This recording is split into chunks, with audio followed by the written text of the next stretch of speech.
দেশে করোনা সংক্রমণের সাথে পাল্লা দিয়ে বাড়ছে মৃত্যু। এক মাসেই রোগী বেড়েছে ১৩,০০০-এর বেশি।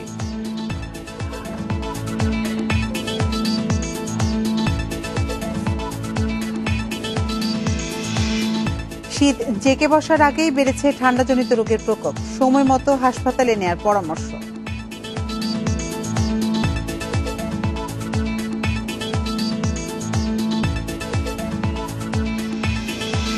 ঘন কুয়াশায় আজও ফেরি চলাচলে বিঘ্ন। দু একদিনেই কমবে কুয়াশা। এ মাসে আসছে দুটি শৈত্যপ্রবাহ।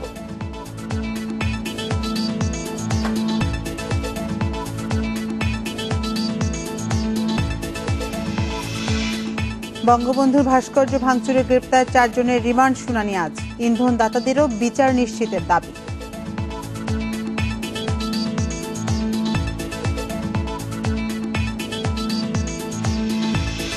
করোনা সহ নানা কারণে ফের বাড়ছে পদ্মা সেতু প্রকল্পের সময়। ২০২২ সালের মার্চে উদ্বোধনের লক্ষ্য।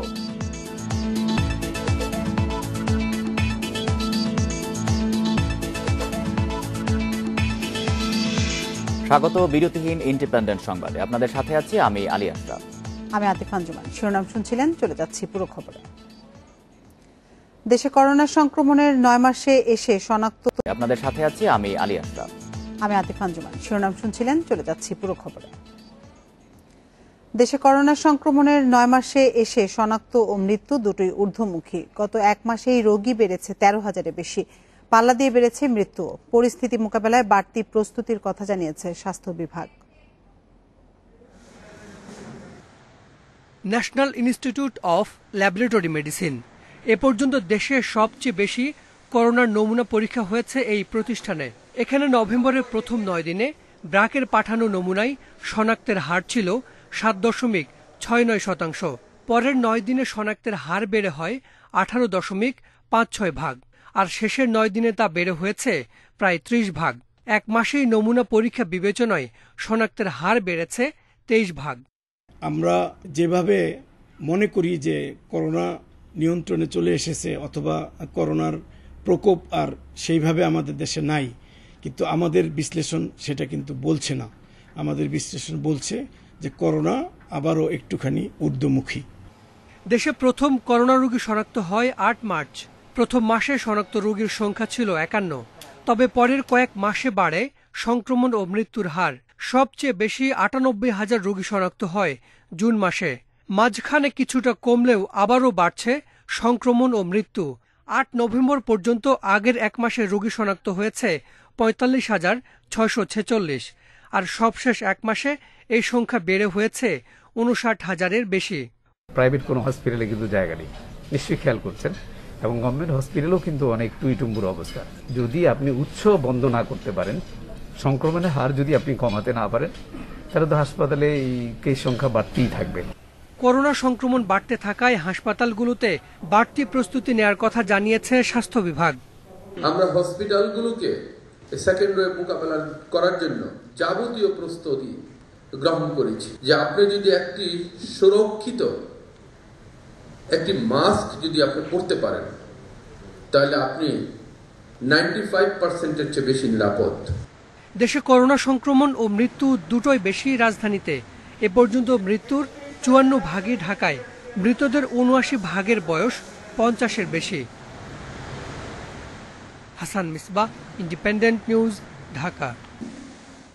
আবারও করোনা সংক্রমণ বাড়ছে বরিশালে। নভেম্বর মাসে বরিশাল বিভাগে করোনা আক্রান্ত হয়েছে ৮৯৩ জন, যা অক্টোবরের চেয়ে ৩১৫ জন বেশি। আর মৃত্যু হয়েছে ১২ জনের, যা আগের মাসের দ্বিগুণ।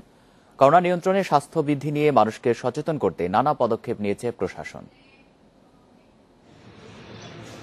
বরিশাল বিভাগে ৩০ সেপ্টেম্বর পর্যন্ত মোট করোনা শনাক্ত হয় ৮,৩৯৮ জনের। আর আক্রান্ত হয়ে মারা যান ১৭০ জন। জুন ও জুলাইয়ে মৃত্যুর হার বেশি থাকলেও পরের মাসগুলোয় তা কমে আসে। মানুষের মধ্যে করোনার সচেতনতা ও স্বাস্থ্যবিধি মেনে চলায় নিয়ন্ত্রণের মধ্যে থাকে সংক্রমণ। তবে অক্টোবর মাস থেকে আবার বাড়ছে সংক্রমণ।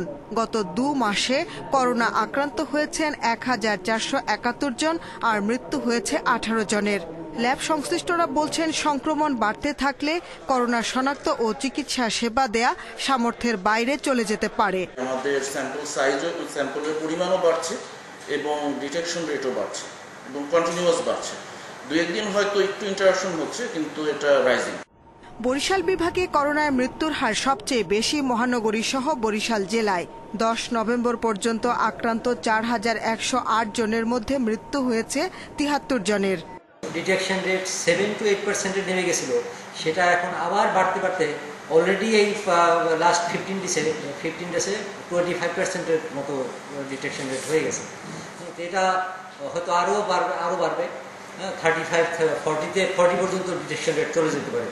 সুতরাং এখন থেকেই আমাদের সাবধান থাকতে হবে। স্বাস্থ্যবিধি মানাতে জেলায় মাস্কবিহীন চলাচল নয় ঘোষণা দিয়ে মাঠে নেমেছে প্রশাসন।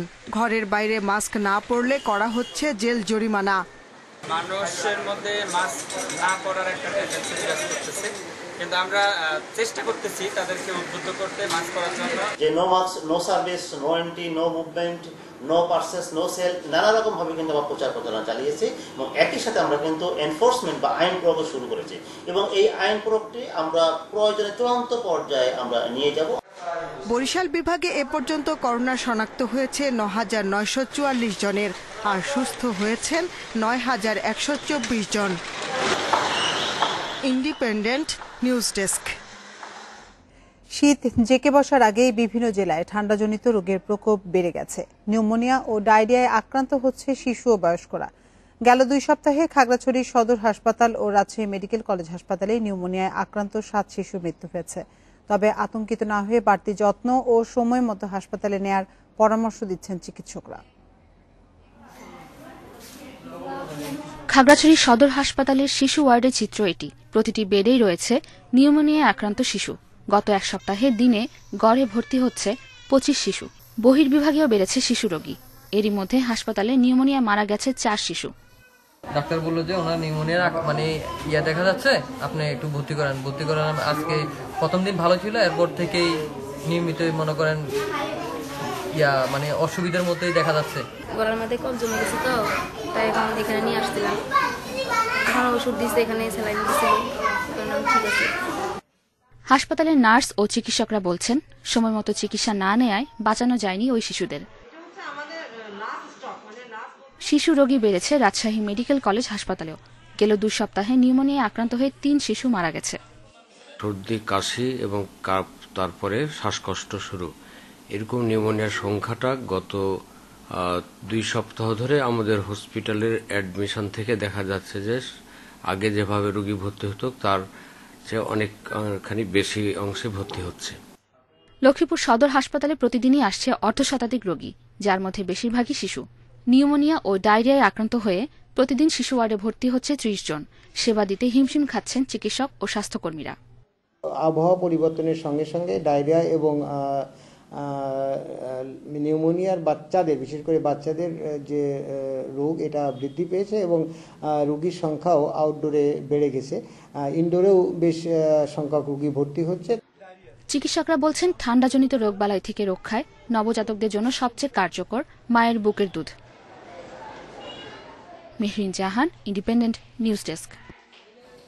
ঘন কুয়াশার কারণে বন্ধ আছে পাটুরিয়া, দৌলতদিয়া, শিমুলিয়া, কাঁঠালবাড়ি ও শরীয়তপুর চাঁদপুর নৌরুটে ফেরি চলাচল। ঘাট কর্তৃপক্ষ জানায়, রাত 9টার পর থেকে কুয়াশা পড়তে শুরু করে। রাত 11টার দিকে কুয়াশার তীব্রতা বাড়ায়। দুর্ঘটনা এড়াতে বন্ধ করে দেওয়া হয় পাটুরিয়া, দৌলতদিয়া নৌরুটে ফেরি চলাচল। এতে যাত্রী ও যানবাহন নিয়ে মাঝ নদীতে আটকা পড়েছে 3টি ফেরি। এছাড়া ঘাট বন্ধ থাকায় দুপারে আটকে আছে শত শত যাত্রীবাহী বাস ও মালবাহী ট্রাক। কুয়াশার কারণে রাত 2টা থেকে বন্ধ শিমুলিয়া, কাঁঠালবাড়ির রুটের ফেরি চলাচল। এদিকে রাত 1টা থেকে বন্ধ শরীয়তপুর চাঁদপুর নৌরুটে ফেরি চলাচল। মাঝ নদীতে আটকে আছে 2টি ফেরি।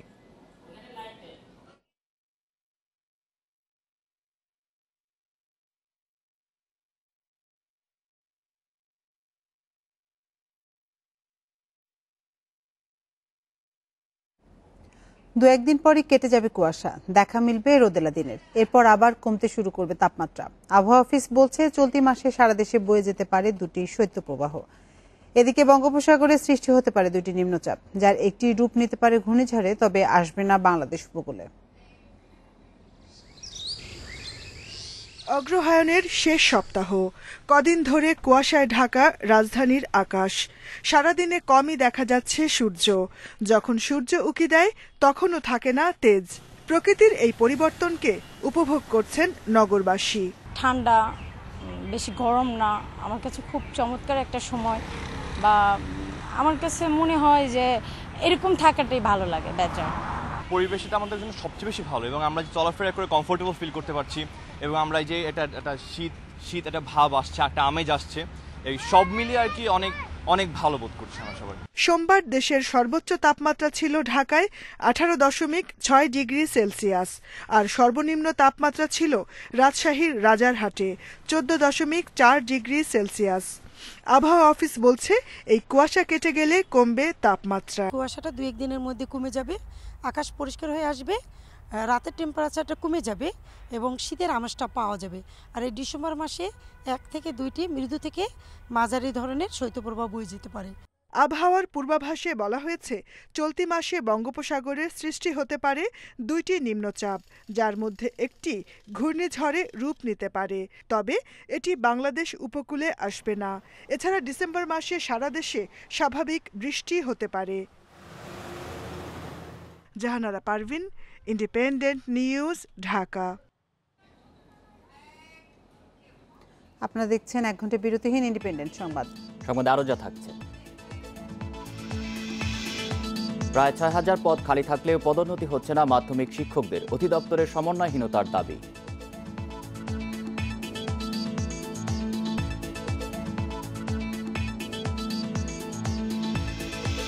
করোনায় 7 মাসের রিকন্ডিশনড গাড়ি বিক্রি কমেছে 40%। 800 কোটি টাকার ক্ষতি দাবি বারভিডার।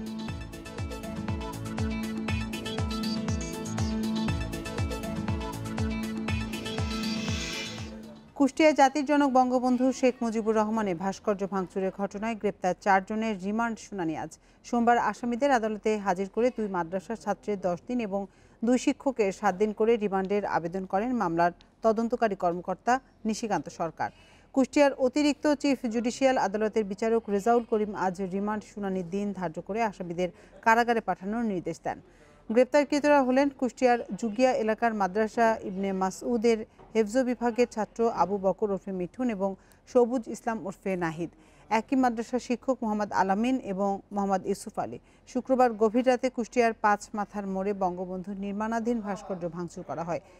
ওই ঘটনায় রোববার 4 জনকে গ্রেপ্তার করে পুলিশ।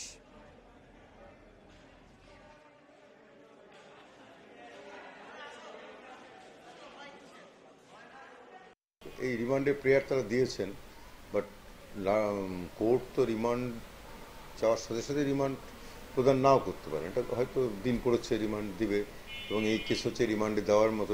যেহেতু যে এর অনেক ক্লু উদ্ঘাটন করার প্রয়োজন রয়েছে, এর অনেক তদন্তের স্বার্থে এই সমস্ত ক্লুগুলো তদন্তকারী কর্মকর্তার প্রয়োজন।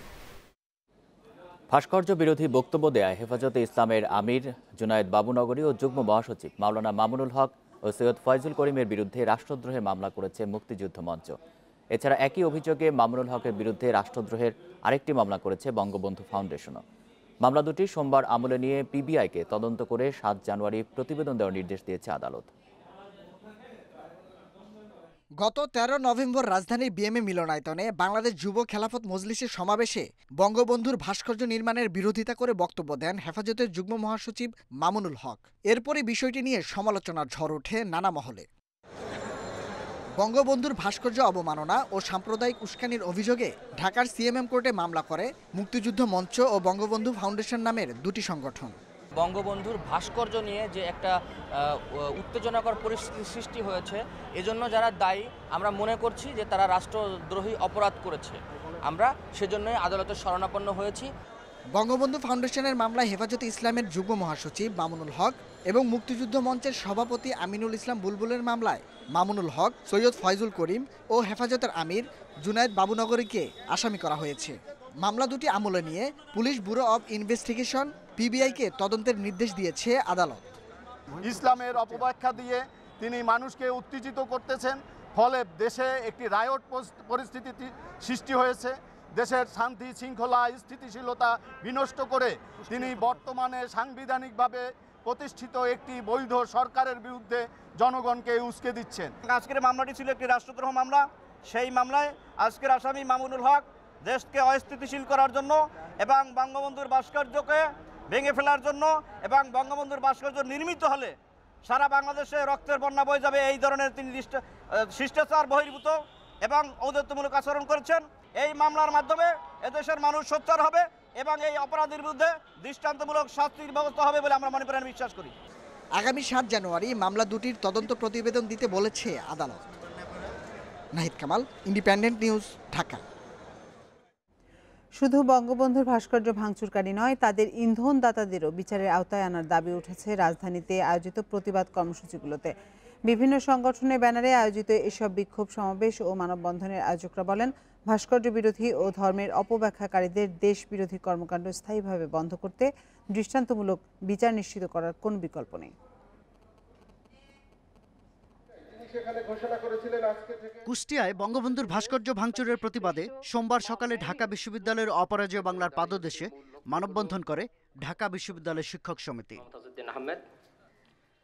ঢাকা বিশ্ববিদ্যালয়ের উপাচার্য ও শিক্ষক সমিতির নেতারা ভাস্কর্য ভাঙচুরের তীব্র নিন্দা ও প্রতিবাদ করে বলেন, স্বাধীন বাংলাদেশে জাতির পিতার ভাস্কর্য ভাঙচুর কোনোভাবেই মেনে নেওয়া যায় না। দুই এক জায়গায় দুই একজন ধরা পড়ছে, সেটি ঠিক, কিন্তু একই সঙ্গে লক্ষ্য রাখতে হবে যে এর পিছনে ইন্ধনদাতা আছে, এর পিছনে কিছু অশুভ চক্র আছে, যারা সম্মিলিতভাবে এই ধরনের অপকর্ম অপপ্রয়াস চালিয়ে মানুষের মধ্যে বিদ্বেষ ছড়িয়ে একটি ভয়ঙ্কর পরিস্থিতি তৈরির বিভিন্ন ধরনের হীন প্রয়াস তারা লিপ্ত আছে।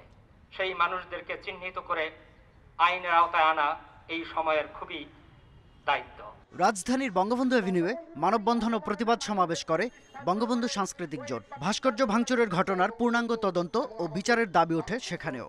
কালকেই আমরা দেখেছি যে 4 জন ধরা পড়েছে, কিন্তু ছেলেগুলো খুবই তরুণ এবং তারা নিজেরা বলেছেন তারা ওয়াজ মাহফিলে গিয়ে তারা কথা শুনে তারা উদ্বুদ্ধ হয়ে কাজটি করেছেন। তার মানে যারা নাকি ওয়াজ মাহফিল করছেন, কারা করছেন এই ধরনের তরুণ সমাজকে যারা বিপদে নিচ্ছেন, অবশ্যই তাদেরকে রুখতে হবে।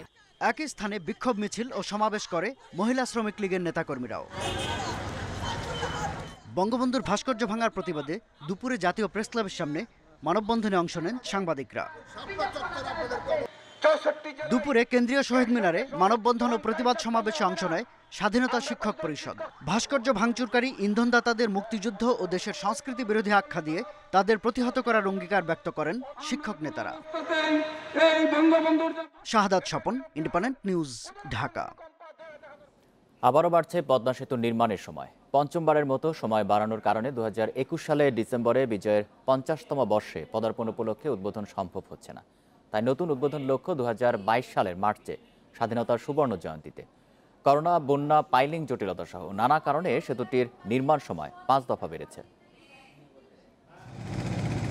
স্বপ্ন পূরণের খুব কাছাকাছি নদীর প্রবাহমান জলরাশির উপর পুরো পদ্মা সেতু। দূর থেকেই দেখা যায় সেতুর মাঝের শূন্য স্থানটুকু। অপেক্ষা আর মাত্র একটি স্প্যানের, সেটিরও অবসান হচ্ছে এ মাসেই। তবে যাত্রাপথ সরল ছিল না। বলা হয় দক্ষিণ আমেরিকার আমাজনের পর সবচেয়ে খরস্রোতা নদী পদ্মা।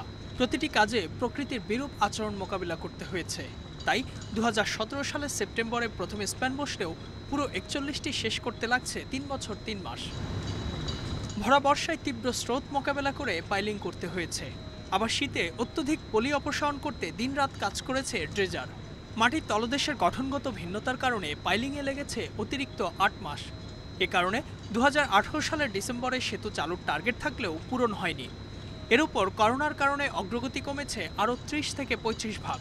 সংশোধিত লক্ষ্য নির্ধারণ করা হয়েছে, সেটা হলো আরও প্রায় 14-15 মাস লাগবে। 2022 সালে 26শে মার্চ আমাদের স্বাধীনতার 50 বছর পার হয়ে 51তম বছর হবে। তবে এটা আমাদের একটা বিরাট উপলক্ষ, স্বাধীনতা দিবস। সেই মাসে হয়তো আমরা এটা ইনশাল্লাহ হয়তো চালু করতে পারবো। তো এখন এটা একবারে কনফার্ম বলা ঠিক হবে না, কারণ কোভিড তো এখনো পার হয়নি। নানা প্রতিকূলতায় গতি কমলেও থামেনি কাজ। ডিসেম্বরে স্প্যান বসানো শেষ হলে বাকি থাকবে অ্যাপ্রোচ রোড, রেল স্ল্যাব ও রোডওয়ে ডেক স্থাপন। শুক্রবার পর্যন্ত 2917টির মধ্যে 1285টি রোড স্ল্যাব ও 2965টির মধ্যে 1930টি রেল স্ল্যাব বসানো হয়েছে। আমাদের 4টা মডিউল করলে, দিনরাত কাজ করলে আশা করি আমাদের যে ট্যাগ বসানো, আশা করি যে আমাদের টার্গেট যেটা অন্তত জুলাই আগস্টের মধ্যে 2021-এর সমাপ্ত হবে। তারপরে ওখানে আবার একটা মেমব্রেন বসানো হবে ডেকের উপর, ইম্পারভিয়াস মেমব্রেন বলা হয়, তার উপরে 70-75 মিলিমিটার ফ্লেক্সিবল পেভমেন্ট দেওয়া হবে, কার্পেটিং যেটা বলা হয়, ব্ল্যাক টপ। তো এগুলো করতে খুব বেশি সময় লাগবে না, তারপরে একটা ফিনিশিংয়ের ব্যাপার আছে।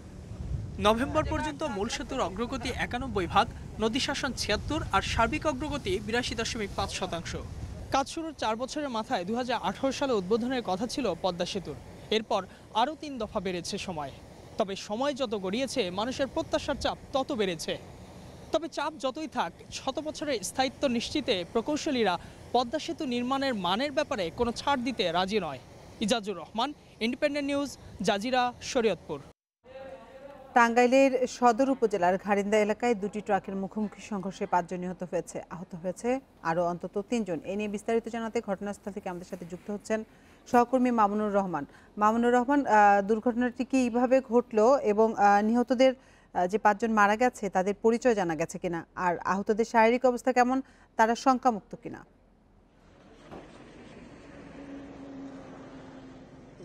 প্রথমে বলে রাখি, নিহতদের পরিচয় কিন্তু এখন পর্যন্ত পুলিশ বা ফায়ার সার্ভিস নিশ্চিত করতে পারেনি, যে কারণে আমাদের দর্শকদেরকে জানাতে পারছি না যে কারা নিহত হয়েছে। আমি যদি এই দুর্ঘটনার প্রথম কথাটি বলি, আমি যেখানে দাঁড়িয়ে আছি এটা হচ্ছে সদর উপজেলা ঘারিন্দা বাইপাস নাম এলাকায়। এই এলাকাতে কিন্তু ভোর রাত 4:30টার দিকে এই দুর্ঘটনা ঘটেছে। আমি যদি দর্শকদেরকে দেখাই, ঢাকা থেকে ছেড়ে আসা প্রিন্টিং মেশিন সহ একটি ট্রাক যখন উপজেলার এই জায়গাতে আসে, তখন উত্তরবঙ্গ থেকে বিপরীত দিক থেকে আসা একটি ট্রাক ঘন কুয়াশার কারণে এই রাস্তার এই পাশে ঢুকে পড়ে, ফলে সেখানে মুখোমুখি সংঘর্ষ হয় এবং এই যে প্রিন্টিং মেশিনটি যে দেখা যাচ্ছে এটার নিচে 4 জন চাপা পড়ে মারা যায় ঘটনাস্থলে। বাকি 3 জনকে উদ্ধার করে যখন টাঙ্গাইল জেনারেল হাসপাতালে নেওয়া হয়, সেখানে চিকিৎসাধীন অবস্থায় আরও 1 জন নিহত হয়। অর্থাৎ মোট নিহত সংখ্যা 5 জন, আহত 2 জন। এই 2 জনের ভিতরে 1 জনের অবস্থা আশঙ্কাজনক, আর 1 জন অনেকটাই ভালো আছে বলে আমরা হাসপাতাল সূত্রে জানিয়েছি। তো সড়ক দুর্ঘটনাটি বিষয়ে আমরা কথা বলেছি এলেঙ্গা হাইওয়ে ফাঁড়ির এক এসআই জিয়াউল হক। তিনি আমাদেরকে যেটা জানিয়েছেন যে ঘন কুয়াশার কারণেই এই দুর্ঘটনাটি ঘটে যাবে বলে তারা মনে করছে। এর বাইরে যদি আমি একটা জিনিস দেখাই, এটা 4 লেন প্রকল্প, অর্থাৎ এক পাশে গাড়ি যাতায়াত করে, কিন্তু মহাসড়কের এই জায়গাটাতে অজ্ঞাত কারণে রেলিংটি নেই। অর্থাৎ যে জায়গায় রেলিংটি থাকার কথা ছিল সেই রেলিংটি না থাকার কারণে একটি ট্রাক যখন বিপরীত দিকে ঢুকে পড়ে তখন কিন্তু এই সংঘর্ষের ঘটনা ঘটছে। স্থানীয়রা যেটা আমাদেরকে জানিয়েছে যে এখানে কিন্তু এর আগেও ছোট ছোট বেশ কয়েকটি দুর্ঘটনা ঘটেছে। মহাসড়কের এরকম একটি জায়গায় কেন এভাবে কাটায় এটা তারাও বুঝতে পারছে না। পাশে কিন্তু কোনো ক্রসও নেই, অর্থাৎ কোনো সুনির্দিষ্ট কারণে, যে কারণে এই রেলিংটি না থাকার কারণ রয়েছে। অর্থাৎ এই রেলিংটি যদি থাকতো, অর্থাৎ 4 লেন প্রকল্পে যারা দায়িত্বশীল তারা যদি এই রেলিংটি নিশ্চিত করতো তাহলে কিন্তু এই দুর্ঘটনাটি ঘটতো না, এমনটি কিন্তু স্থানীয়রা জানিয়েছে। আর আহত যে 2 জন আছে তারা টাঙ্গাইল জেনারেল হাসপাতালে চিকিৎসাধীন রয়েছে, তাদের অবস্থা এখন অনেকটাই শঙ্কা মুক্ত, এমনটি কিন্তু আমরা জানতে পেরেছি। মূলত এই হচ্ছে ঢাকা টাঙ্গাইল বঙ্গবন্ধু মহাসড়কের সড়ক দুর্ঘটনায় 5 জন নিহত ও 3 জন আহত। টাঙ্গাইল থেকে সড়ক দুর্ঘটনার সবশেষ তথ্য জানাচ্ছিলেন সহকর্মী মামুনুর রহমান। হবিগঞ্জের নবীগঞ্জে বাসের ধাক্কায় 2 অটোরিকশার 8 যাত্রী নিহত হয়েছেন। তাদের মধ্যে আছেন শিশুসহ একই পরিবারের 3 জন। সোমবার বিকেলে এই দুর্ঘটনায় গুরুতর আহত 3 জনকে স্থানীয় হাসপাতালে ভর্তি করা হয়েছে।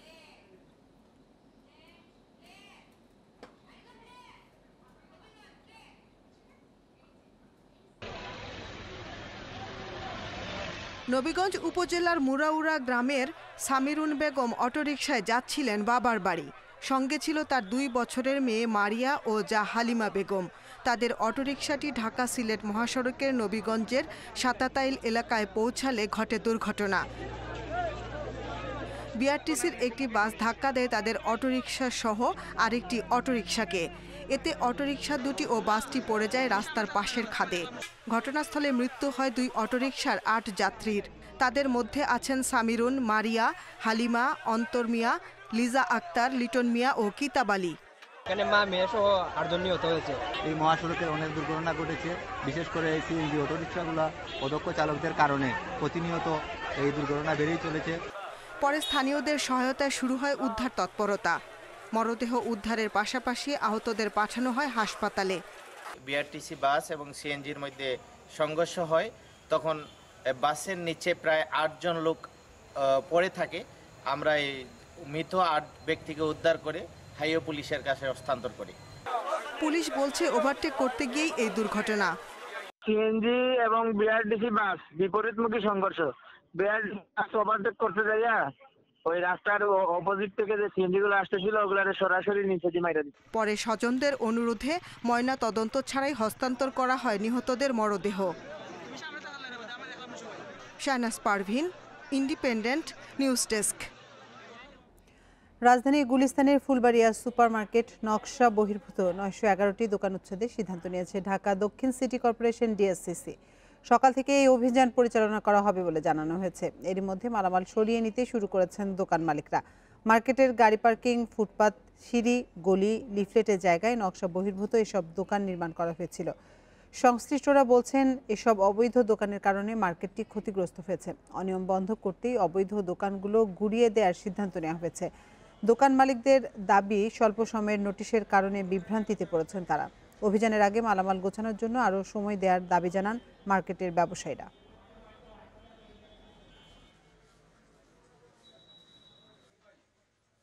অবৈধ স্থাপনা উচ্ছেদ করবে, তো উচ্ছেদ করবে, ঠিক আছে, এটা সরকারের আইন, আমরা তো অমান্য করতে পারবো না। সিটি কর্পোরেশন লোক এসে ঘোষণা করতেছে 12 ঘন্টার মধ্যে আপনাদের মাল নিয়ে যাবে। এখন আমরা এই করোনাকালীন যে ক্ষতিগ্রস্ত, এমনি করোনাতে পুরাই ব্যবসায় ক্ষতিগ্রস্ত, এখন আবার যদি এই হুট করে আমাদের দোকান ছেড়ে দিতে হয় তাহলে আমরা সংসার নিয়ে যাবো কোথায়? 5814 পদ খালি থাকা সত্ত্বেও পদোন্নতি হচ্ছে না সরকারি মাধ্যমিক বিদ্যালয়ের শিক্ষকদের। এক পদে চাকরি করে অবসরে যেতে হচ্ছে তাদের বেশিরভাগকেই।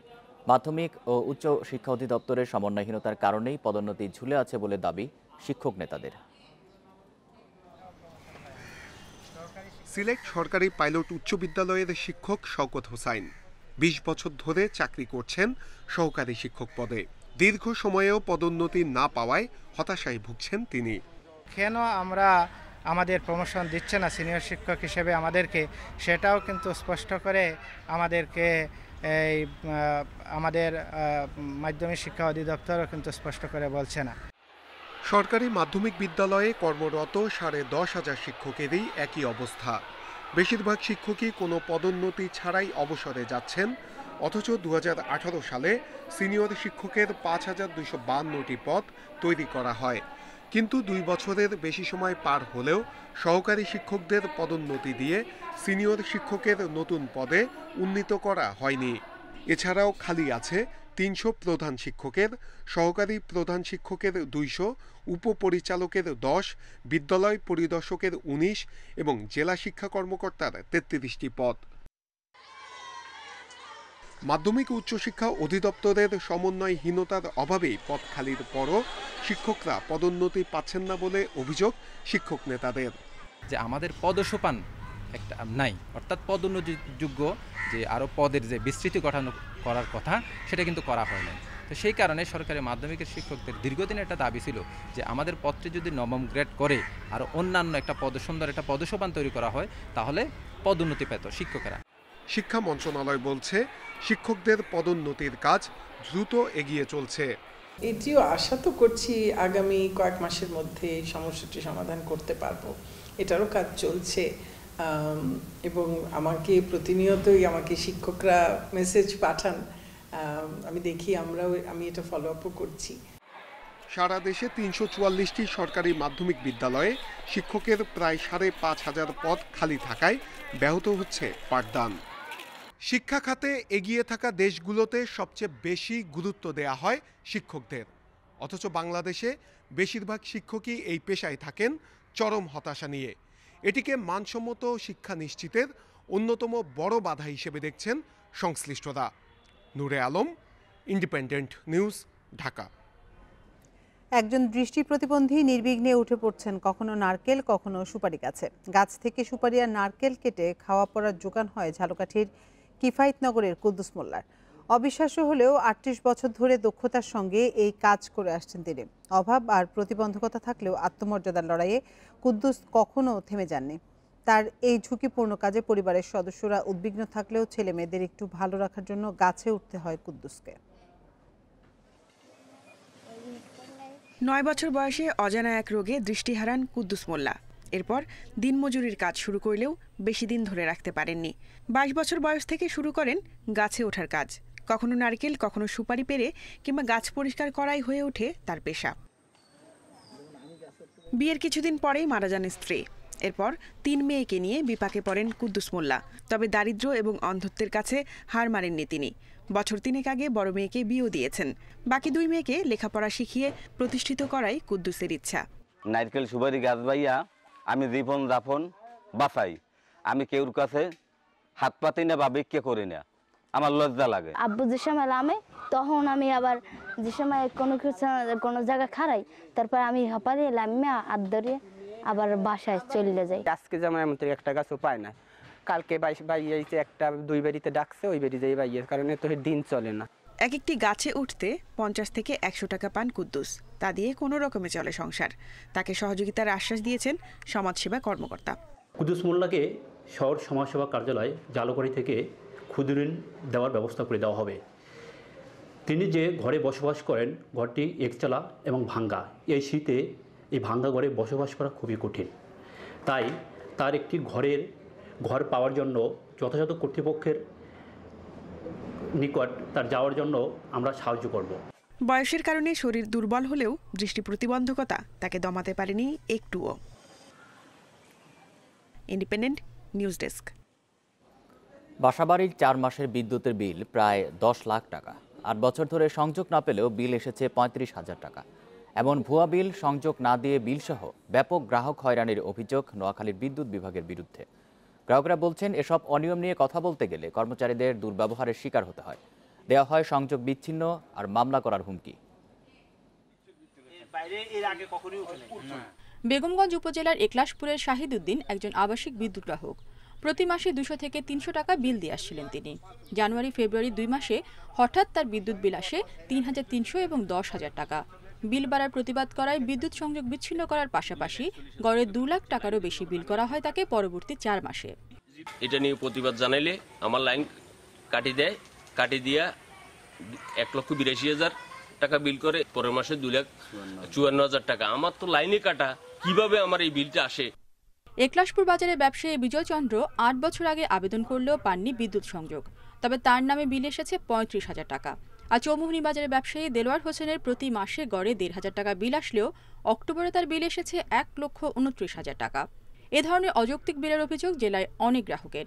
কয়েক মাসের বিদ্যুৎ ব্যবহার 1 মাসে বিল করা, মিটার না দেখে অফিসে বসে বিল করার ঘটনাও ঘটছে প্রতিনিয়ত। এসব বিষয়ে বিদ্যুৎ বিভাগের সাথে কথা বলতে গেলে গ্রাহকরা পড়ছেন নানা হয়রানিতে। আমার প্রতি মাসে বিল আসতো 1,500 থেকে 1,700 টাকা, সে জায়গায় হঠাৎ করে আমার বিল আসছে 1,29,000 টাকা। এরা মাঝ দিয়ে বসে বসে বিল করে, মানুষকে হয়রানি করতেছে। সব মানুষের মিটারে টাকা বেশি অতিরিক্ত বিল করতেছে। বিদ্যুৎ অফিসে গেলে আমার দরখাস্তটা তারা গ্রহণ করে না করে আমাদের বিরুদ্ধে, আমাদের ফ্যামিলি সবার বিরুদ্ধে মামলা দিয়ে আমাদেরকে হয়রানি করতেছে। কিছু কিছু অনিয়মের অভিযোগ স্বীকার করে বিদ্যুৎ বিভাগ বলছে, পুরনো অভিযোগ নিষ্পত্তির জন্য তদন্ত কমিটি গঠন করা হয়েছে। আর অস্বাভাবিক বিল রোধে অনেক ক্ষেত্রে প্রিপেড মিটার বসানো হয়েছে। আমাদের এখানে ওভারবিলিং যেগুলো ছিল, এগুলি আমরা মোটামুটি যতগুলো অভিযোগ পাইছি তাৎক্ষণিক যেগুলি 90 দিনের ভিতরে যেগুলি হয়েছে আমার ক্ষমতায় আমরা সমাধান করছি। অনেক গ্রাহক আছে অনেক দীর্ঘদিনের পুরাতন অভিযোগগুলো নিয়ে আসছে, এগুলি তদন্ত কমিটি করা হয়েছে। কমিটি তদন্ত রিপোর্ট পেশ করলে আমরা সমাধান করতে পারবো। নোয়াখালীতে বর্তমানে বিদ্যুতের আবাসিক গ্রাহক 96,289 জন, আর বাণিজ্যিক গ্রাহক 16,566 জন। Independent news desk. ভাষাঞ্চর পরিদর্শনে আনুষ্ঠানিক কোনো প্রস্তাব কখনোই দেয়নি জাতিসংঘ। তারা চাইলেই যে কোনো সময় সেখানে যেতে পারে, সেই প্রস্তুতিও নিয়ে রেখেছে সরকার। সচিবালয়ে সোমবার এক সাক্ষাৎকারে একথা জানান পররাষ্ট্রমন্ত্রী AK আব্দুল মোমেন। তিনি আরও জানান, স্থানান্তরের কারণে রোহিঙ্গা প্রত্যাবাসন কূটনীতিতে কোনো নেতিবাচক প্রভাব পড়বে না। নোয়াখালীর ভাষাঞ্চলের আশ্রয়ণ প্রকল্পে থাকতে শুরু করেছেন 1,642 জন রোহিঙ্গার প্রথম দলটি। কক্সবাজার আশ্রয় শিবির থেকে 1 লাখ রোহিঙ্গা পর্যায়ক্রমে সেখানে সরিয়ে নেবার প্রক্রিয়া অব্যাহত রয়েছে বলে জানান পররাষ্ট্রমন্ত্রী। তিনি বলেন, যারা স্বেচ্ছায় যেতে চান শুধু তাদেরই নেওয়া হবে। স্থানান্তর প্রক্রিয়া নিয়ে প্রশ্ন তুলে জাতিসংঘের দেয়া বিবৃতির কঠোর সমালোচনা করেন মন্ত্রী। মুখে মুখে বলে তারা মুখোমুখি বলে, আমি ঠিক জানি না এখনো। তারা সবকিছুতেই সম্পৃক্ত, কিন্তু তারা পিক এন্ড চুজ করেন, এটাই দুঃখজনক। যারা যেতে চান তারা যেতে পারবেন। আর আমাদের প্ল্যান হচ্ছে 1 লক্ষর মতো, কিন্তু আমরা তো কাউকে জোর করে পাঠাবো না। টেকসই প্রত্যাবাসন নিশ্চিতে মিয়ানমার কী ধরনের পদক্ষেপ নিয়েছে সে বিষয়টি জানতে জাতিসংঘকে আরও উদ্যোগী ভূমিকা রাখার আহ্বান জানান পররাষ্ট্রমন্ত্রী। তিনি বলেন, অস্থায়ীভাবে রোহিঙ্গাদের ভাষান্তর নেওয়া হয়েছে। জোরপূর্বক বাস্তুচ্যুত এই বিশাল জনগোষ্ঠীকে তাদের নিজ দেশে ফেরত পাঠানোই সরকারের মূল লক্ষ্য। ইউএনকে বলেন আপনারা আপডেট দেন, ওখানে কত টাকা খরচ করেছেন, কি বানিয়েছেন, ওদের যাওয়ার জন্য কি ব্যবস্থা করেছেন, মায়ানমার সরকারকে আপনারা কতবার বলেছেন ওদের নিয়ে যাওয়ার জন্যে, ওগুলো আপনারা দেখেন। আমরা যেহেতু যেতে পারতেছে না বলে একটা টেম্পোরারি অ্যারেঞ্জমেন্ট করেছি, ওই নিয়ে আপনাদের এত মাথা ব্যথা করো। হিউম্যান রাইটস গ্রুপ করে বলেন যে আপনারা তো হিউম্যান রাইটসগিরি করেন, ওখানে কী ধরনের হিউম্যান রাইটস হচ্ছে রাখাইনে, মায়ানমারে, সেগুলো দেখেন না কেন? রোহিঙ্গা প্রত্যাবাসন নিয়ে মিয়ানমারের নবনির্বাচিত সরকারের সঙ্গে আরেক দফা আলোচনা শুরুর কথা জানান AK Abdul Momen. নাফিজাতুল্লাহ, independent news, Dhaka. Corona পরিস্থিতিতে অক্টোবর পর্যন্ত 7 মাসে রিকন্ডিশনড গাড়ি বিক্রি কমেছে 40%। রিকন্ডিশনড গাড়ি আমদানিকারকদের সংগঠন বারভিটার দাবি, চলতি বছর এই খাতের ক্ষতি 800 কোটি টাকা। সরকারি প্রণোদনার অর্থ না পাওয়ায় ব্যবসা অনিশ্চয়তায় পড়েছে বলে দাবি তাদের। এদিকে যৌক্তিক কারণ দেখিয়ে আবেদন করলে প্রণোদনা দেওয়া হবে বলছেন বাণিজ্যমন্ত্রী টিপু মুনশি। করোনার কারণে গেল এপ্রিল থেকে প্রায় 3 মাস বন্ধ থাকে রিকন্ডিশন গাড়ি বিক্রি। এরপর জুলাই থেকে আবারও শুরু হয় বিক্রি। তবে এই সময় গণপরিবহন এড়াতে কম দামের গাড়ি কিনছেন অনেকে। উবার, সিএনজি এগুলো ব্যবহার করা এখন ঠিক না, এর জন্য গাড়ি দেখতে আসছি। ছোটোর মধ্যে কমের মধ্যে একটা বাজেট ফ্রেন্ডলি একটা গাড়ির জন্য আসলাম। ব্যবসায়ীরা জানান, গেল বছর মাসে 15 থেকে 70টি পর্যন্ত গাড়ি বিক্রি হলেও এবার তা নেমে এসেছে 2 থেকে 34টিতে। এখন 30 থেকে 35 ইউনিটে চলে এসেছে। মূলত এখন যে গাড়িগুলো বিক্রি হচ্ছে সেগুলো অত্যন্ত নেসেসিটি। ব্যবসায়ীরা বলছেন, প্রতি বছরই কমছে গাড়ি বিক্রি সংখ্যা। তবে করোনার কারণে কমেছে 40%। করোনার দ্বিতীয় ঢেউয়ে আরও কমার আশঙ্কা তাদের।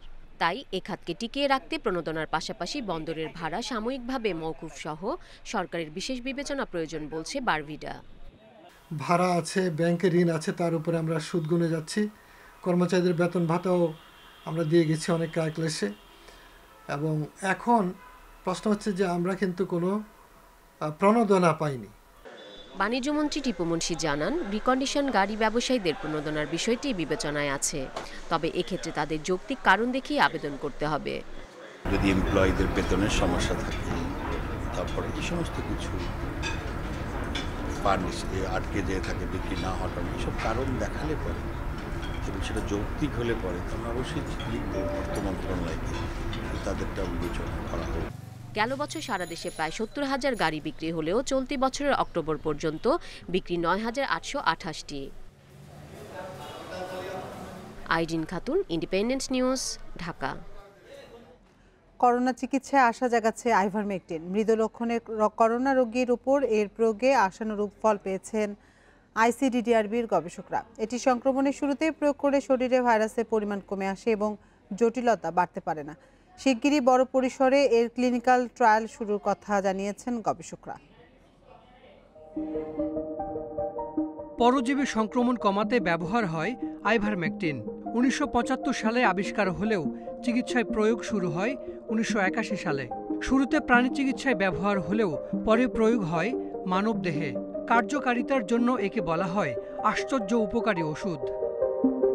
গত মে মাসে দেশে করোনা চিকিৎসায় আইভারমেকটিনের ব্যাপক ব্যবহার শুরু হয়। পক্ষে বিপক্ষে দেখা দেয় নানা মত। পরে বেক্সিমকো ফার্মাসিউটিক্যালসের সহায়তায় এ নিয়ে গবেষণা শুরু করে আইসিডিডিআরবি। গবেষণার অংশ হিসেবে 3 হাসপাতালে ভর্তি 68 জন মৃদু লক্ষণযুক্ত কোভিড রোগীকে আইভারমেকটিন ও অন্যান্য ওষুধ দেওয়া হয়। এতে দেখা যায় 12 মিলিগ্রাম করে 5 দিনে আইভারমেকটিন খাওয়া রোগীরা দ্রুত ভাইরাস মুক্ত হয়েছেন। তাদের শরীরে ভাইরাল লোড কমে 77 ভাগ। এই ড্রাগের হয়তো কিছু ইমিউনোলজিক্যাল রেসপন্সও তারা পজিটিভভাবে করে, যার জন্য যদি যত তাড়াতাড়ি এই ড্রাগটা দেওয়া যেতে পারে ভাইরাস লোডটা কমে আসবে। ভাইরাস লোড করলে ওনাদের যে সাবসিকুয়েন্ট যেটা হচ্ছে যে ইমিউনোলজিক্যাল রেসপন্স বলে বা সাইটোকাইন স্ট্রং যে কথাগুলো বলে ওগুলো হয়তো কমে আসবে। চিকিৎসকরা জানান, ভাইরাল লোড কমলে করোনার জটিলতা থেকে বেঁচে যেতে পারেন রোগীরা। আক্রান্তের শরীরে ভাইরাস সংক্রমণের মাত্রা কমে যাওয়ায় তাদের মাধ্যমে অন্যদের সংক্রমিত হওয়ারও সুযোগ কমে।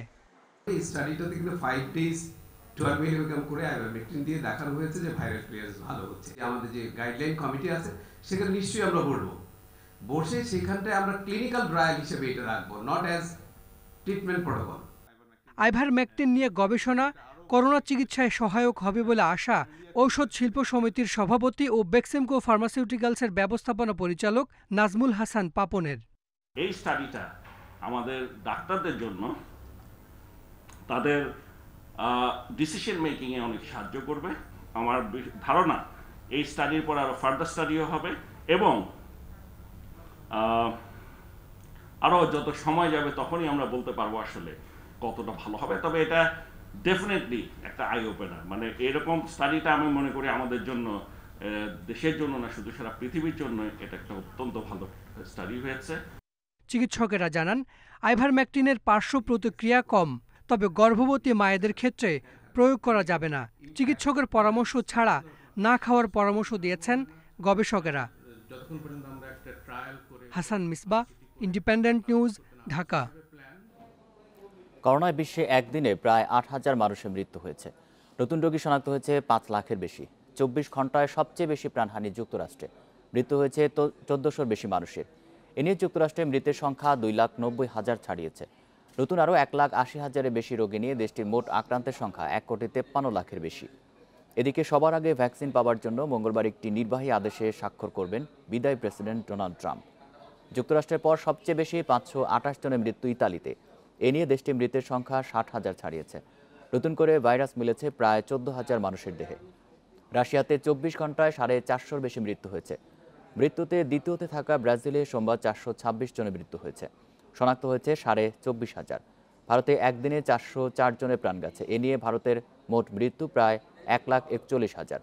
নতুন আরও 27,000-এর বেশি রোগী নিয়ে দেশটির মোট আক্রান্তের সংখ্যা 97 লাখ ছাড়িয়েছে। বিশ্বে এ পর্যন্ত মৃত্যু হয়েছে 15,49,000 মানুষের। মোট আক্রান্ত 6,79,00,000-এর বেশি।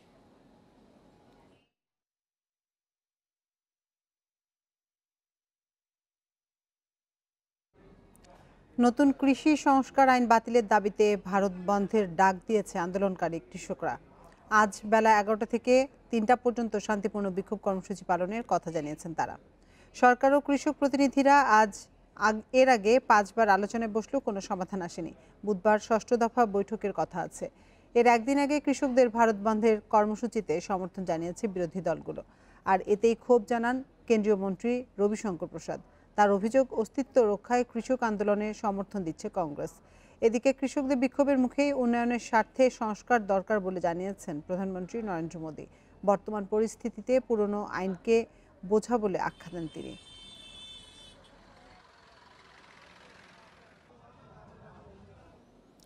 ভারতে অন্ধ্রপ্রদেশে গত এক সপ্তাহে অজ্ঞাত রোগে আক্রান্ত হয়েছেন 3 শতাধিক মানুষ। ইলুরু এলাকায় এই রোগের দেখা মিলেছে। এই পর্যন্ত একজনের মৃত্যুর তথ্য নিশ্চিত করেছে কর্তৃপক্ষ। চিকিৎসা শেষে বাড়ি ফিরেছেন 1.5 শতাধিক। আক্রান্তদের সবার বমি ভাব, চোখ জ্বালা পড়া হচ্ছে এবং বারবার জ্ঞান হারাচ্ছেন। তাদের সবারই করোনা পরীক্ষা করার পর রিপোর্ট নেগেটিভ এসেছে। তবে আক্রান্তদের অনেকেই এর মধ্যে সুস্থ হয়ে বাড়ি ফিরে গেছেন। ভারতীয় স্বাস্থ্য কর্মকর্তারা নিশ্চিত করেছেন এটি কোনো ভাইরাসের প্রাদুর্ভাব নয়। তবে ঠিক কী কারণে এই অসুস্থতা তা জানার চেষ্টা করছেন দেশটির বিজ্ঞানীরা। জানুয়ারির দ্বিতীয় সপ্তাহে ঢাকা আসবে ওয়েস্ট ইন্ডিজ ক্রিকেট দল। সূচি চূড়ান্ত না হলেও জানুয়ারি 20 কিংবা 22 তারিখ ওয়ানডে দিয়ে সিরিজ আয়োজনে সম্মত হয়েছে 2 বোর্ড। এই সিরিজে মাশরাফি থাকবেন কিনা তা নিয়ে ভক্তদের আগ্রহের শেষ নেই। Cricket operations chairman Akram Khan জানিয়েছেন, ফিটনেসের সঙ্গে পারফরমেন্স দিয়েই আসতে হবে মাশরাফিকে। গত সপ্তাহে ঢাকা ও চট্টগ্রাম ঘুরে গেছেন উইন্ডিজ বোর্ডের 2 প্রতিনিধি। তাতে সিরিজ আয়োজনে গ্রিন সিগন্যাল পেয়েছে বিসিবি। তবে কোভিড পরিস্থিতিতে পূর্ণাঙ্গ সিরিজে কাটছাট করতে হচ্ছে। কমছে একটি টেস্ট ও টি-20 সিরিজ। শিগগিরই সূচিও চূড়ান্ত হয়ে যাওয়ার কথা। হয়তো বা আগামী 3-4 দিনের মধ্যে একটা ফিকচার বা ওদের যে শিডিউল আছে ওটা আমরা দিতে পারবো। বাট এখন যতটুকু জানি ওরা হয়তো 10-12 তারিখের দিকে আসবে, আর আমরা হয়তো খেলাটা হয়তো 20-22 তারিখ দিক দিয়ে শুরু করব।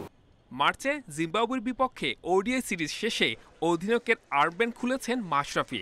কিন্তু লাল সবুজের হয়ে এখনও খেলা চালিয়ে যেতে চান। জানুয়ারিতে উইন্ডিজের বিপক্ষে সাদা বলের ক্রিকেটে সফল অধিনায়ককে কি দেখা যাবে? ফিটনেস এবং পারফরমেন্স এই দুইটা হলো ভেরি ইম্পর্টেন্ট। হয়ে যদি ভালো থাকে তাহলে আপনার সিলেক্টর আছে, কোচ আছে, সবাই তো না খেলে তো আমি কোনো সম্ভাবনা দেখছি না। উইন্ডিজ সিরিজ দ্রুত শেষ করার তাড়া আছে। টাইগারদের পরের কমিটমেন্ট নিউজিল্যান্ড সিরিজ। ওই সিরিজের কোয়ারেন্টিনের কিছু অংশ দেশে আর কিছু অংশ ওখানে গিয়ে করতে চায় বিসিবি। আমরা শ্রীলঙ্কা যাওয়ার আগে যেভাবে আমরা প্ল্যান করছিলাম আমরা সেইভাবে ঠিক করব এবং আমরা চেষ্টা করব যেন মানে প্লেয়াররা সেফ থাকে। এটা কিন্তু আমাদের জন্য ফার্স্ট প্রায়োরিটি। শ্রীলঙ্কা সিরিজকে সামনে রেখে দেশে এসেছিলেন কোচিং স্টাফের অধিকাংশরা। ডোমিঙ্গো গিবসনরা কাজ করেছেন তামিম মুশফিকদের সাথে, কিন্তু স্পিন পরামর্শক ড্যানিয়েল ভেটরি নিউজিল্যান্ড থেকে গেছেন। ভেটরির সাথে 100 দিনের চুক্তি থাকলেও পুরো সময় তাকে পাওয়া যায়নি। এবার তার দেশে যাচ্ছে টিম টাইগার্স, ওটাই কাজে লাগাতে চায় BCB. Saiful Majumder, independent news. Bangabandhu টি-20 কাপে কাল মাশরাফি নামছেন কিনা তা পুরোপুরি নিশ্চিত নয়। তবে কোভিড নেগেটিভ হওয়ার পর দীর্ঘ সময় বোলিং অনুশীলন করে ম্যাচ জানান দিয়েছেন খুলনার হয়ে ফেরার জন্য তিনি প্রস্তুত। আজ সন্ধ্যা 6:30টায় ম্যাচে মাশরাফি সাকিবের খুলনার প্রতিপক্ষ চট্টগ্রাম। এর আগে দুপুর 1:30টায় ডু অর ডাই ম্যাচ তলানির দুই দল বরিশাল ও রাজশাহীর।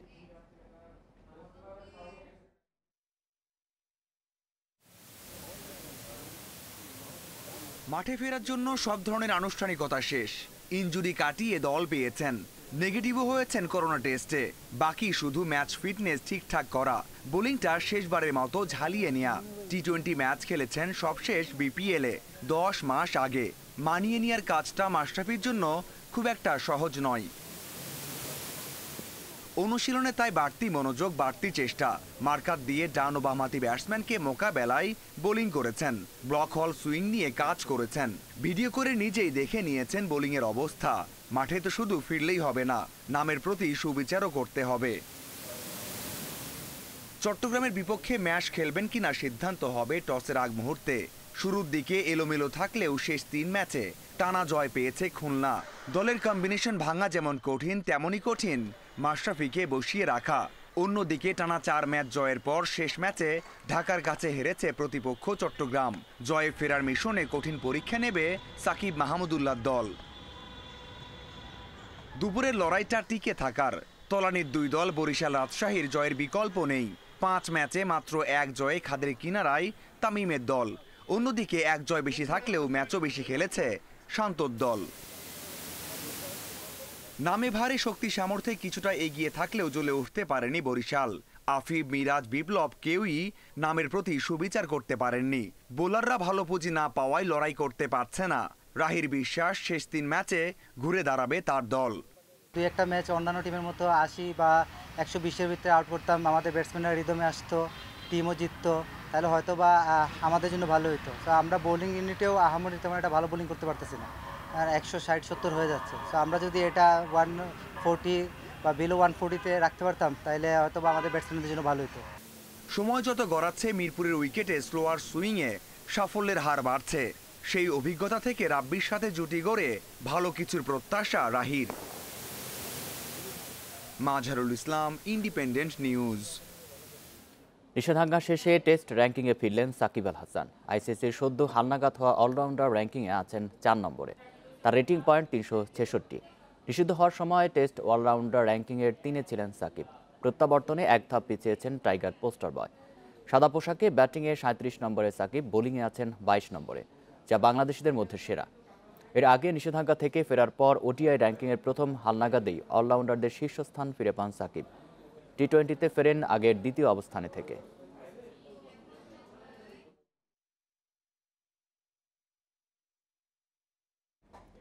টোকিও অলিম্পিকে খেলার স্বপ্ন নিয়ে প্রস্তুতি চালিয়ে যাচ্ছেন স্বর্ণকন্যা মাবিয়া আক্তার সীমান্ত। গেমসে অংশ নিতে ওয়ার্ল্ড কার্ডের আশায় দেশসেরা এই ভারোত্তোলক করোনার সময় অনুশীলন বন্ধ থাকায় এখন নিজেকে ফিরে পাওয়ার চ্যালেঞ্জ নিচ্ছেন। আন্তর্জাতিক কোনো টুর্নামেন্ট না থাকায় ঘরোয়া প্রতিযোগিতা দিয়েই ঝালিয়ে নেওয়ার পরিকল্পনা মাবিয়ার। ভারোত্তোলক হিসেবে প্রথম বাংলাদেশি লড়বেন অলিম্পিকে। 2016 আসরে মাবিয়া আক্তার সীমান্তর অংশগ্রহণ প্রায় চূড়ান্ত ছিল, কিন্তু সেই স্বপ্ন ভেঙেছে। সে সময় অ্যাডহক কমিটিতে চলা ফেডারেশন স্বীকৃতি পায়নি অলিম্পিক কমিটির। টোকিও অলিম্পিকে সেই সুযোগ হাতছাড়া করতে চান না মাবিয়া। করোনার কারণে আসর পিছিয়েছে, কিন্তু লক্ষ্যচ্যুত হননি। ওয়াইল্ড কার্ড পেতে কোয়ালিফাইং রাউন্ডের 7টির 6টিই পার করেছেন। শেষ রাউন্ডটি স্থগিত হওয়ায় অপেক্ষাটা বেড়েছে। একটা কোয়ালিফাই বাকি আছে, ওটা যদি ওনারা পুনরায় করতে চায়, লকডাউনের যেহেতু শেষ হয়ে গেছে অলিম্পিকের ডেট কনফার্ম হওয়ার পরে, তাহলে সেটাই আমি পার্টিসিপেট করব। আর যদি তারা এই করোনা ভাইরাসের জন্য সেটা কম্প্রোমাইজ করে, তাহলে আমার 6টা তো হয়েই গেছে। যেটা রেজাল্ট এসেছিল সেটা হচ্ছিল 50-50 রেজাল্ট এসেছিল, যে আমার ইমপ্রুভ পারফরমেন্স আছে এবং আমার কোয়ালিফাইং স্পিরিট আছে, তো আমাকে ওনারা বিবেচনায় রেখেছে। লাস্ট কোয়ালিফাইয়ের পরে তারা ফাইনাল করবে। প্রায় 5 মাস অনুশীলন বন্ধ থাকায় নিজেকে ফিরে পাওয়ার লড়াইটা কঠিন হয়েছে। হাতে থাকা বাকি সময় তাই সেরা প্রস্তুতিতে পূর্ণ মনোযোগ। লকডাউনে আমার একটা প্লাস পয়েন্ট হয়েছিল যে আমার একটা ইনজুরি রিকভার হয়েছে কিছুটা, 100% হয়নি, কিছুটা হয়েছে, যার জন্য এখন ট্রেনিং করতে পারছি এবং নিজের বডি ওয়েটটা মাইনাস করেছি এবং নিজের পুরনো জায়গায় এসেছি। 19 ডিসেম্বর আন্তঃসংস্থা জাতীয় ভারোত্তোলন প্রতিযোগিতায় বাংলাদেশ আনসারের হয়ে অংশ নিচ্ছেন মাবিয়া। উদ্দেশ্য বর্তমান ফিটনেস আর সামর্থ্য দুটোই যাচাই করা। Abidur Rahman, independent news, Dhaka. এই ছিল 1 ঘন্টার বিরতিহীন ইন্ডিপেন্ডেন্ট সংবাদের আজকের আয়োজনে। ইন্ডিপেন্ডেন্ট টেলিভিশনের সব খবরের আরো বিস্তারিত জানতে চোখ রাখুন ফেসবুক, ইউটিউব এবং টুইটারে। ধন্যবাদ সবাইকে।